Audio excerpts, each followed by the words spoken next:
Underneath the oppressing statue was a door. The statue appeared to be a figure of some sort, smiling some sort of sinister smile, adorned with sun and moon iconography. It glowed with a harsh light, and some sort of mechanical component made some parts of it move in circles. Opening the stone door, a rush of musty air rushed past Ewix and his companions. Dorn Redbear simply grunted, and the new addition to the party, Baz the Zora, readied himself for combat.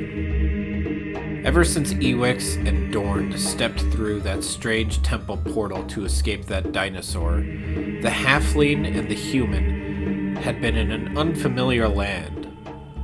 Luckily, they found Baz, and he had been there to guide them through this new land, the land of Hyrule. Baz was a captain of the guard for Zora's domain, and was on patrol when he found the duo. Baz brought them back for questioning.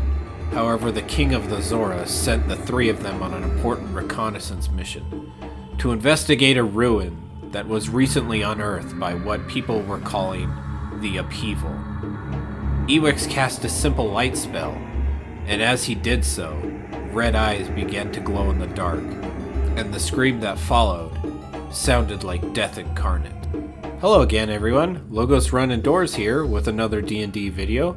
Apparently, I only record these when I'm sick, so my apologies for the nasally voice.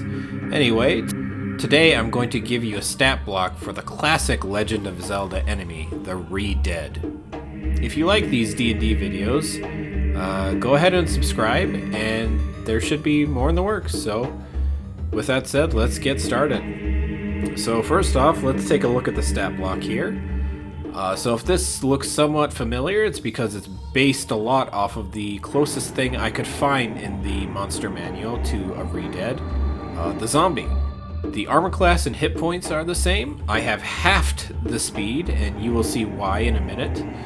I have also added some vulnerabilities that were not present on the zombie, Radiant and Fire. For whatever reason, Radiant is absent from the zombie stat block, but in Ocarina of Time, we clearly see that the sun has a negative effect on the ReDead, freezing them in place. Feel free to add some sort of stun effect when the ReDead gets hit by radiant damage. I didn't want to clutter the stat block too much, so I stuck with it being vulnerable. Next up is Fire. If you didn't know, you can actually light ReDeads on fire using Din's Fire in Ocarina of Time. If I recall correctly, ReDeads are one of the few enemies that are not instantly killed by the spell, and instead are lit aflame for a few seconds, taking damage. Lighting undead on fire is a classic trope in movies, video games, so I wanted to use it here.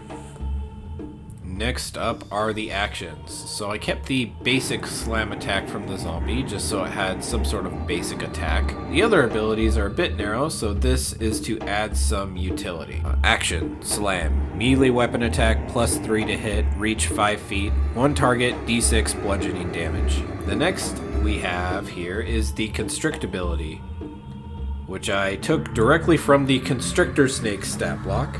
This is meant to represent the grapple that the ReDead can perform in the games. Action, constrict, melee weapon attack +3 to hit, reach 5 feet, one target, 1d8 +1 bludgeoning damage. The target is grappled, escape DC 14. Until this grapple ends, the creature is restrained and the ReDead can't constrict another target. Lastly, we have the one ability I actually had to make myself, the Petrifying Scream ability. Action, Petrifying Scream. The ReDead can let out a loud scream. Any creature that can hear it must make a Wisdom saving throw, DC 17. On a failure, the creature's movement becomes 0 and is stunned until the end of its next turn. This ability is why I reduced the speed by half. Essentially, the ideal turn for this creature is to scream, then move, then scream again, and then move again until it can reach the player and perform its constrict attack. My only advice is I probably wouldn't use multiple ReDeads, especially in large quantities. I would maybe stick to 1 or 2. as you don't want to like permanently stun lock the players and then, you know, just kill them. That's always bad. Plus, stun is a pretty overpowered ability to begin with, and it doesn't feel great for players to just pass their turn and do nothing. So I would definitely stick to like maybe putting the ReDead in a group of zombies, maybe, and have this one be like a special kind, or maybe it's a low level encounter for a low level party. I'm not too good at judging challenge ratings, so on the stat block here I just have 0. I'm assuming it probably would be more or less maybe 1 or 2 above the zombie. And then vulnerabilities, I'm not really sure why, but whatever program I used to generate this stat block turned vulnerabilities into a French word. So it's vulnerabilitas. I don't know why. Anyway, if you like what you saw, go ahead and like and subscribe. And whatever your favorite YouTuber says at the end of their videos, go ahead and pretend I said that. Thanks and have fun.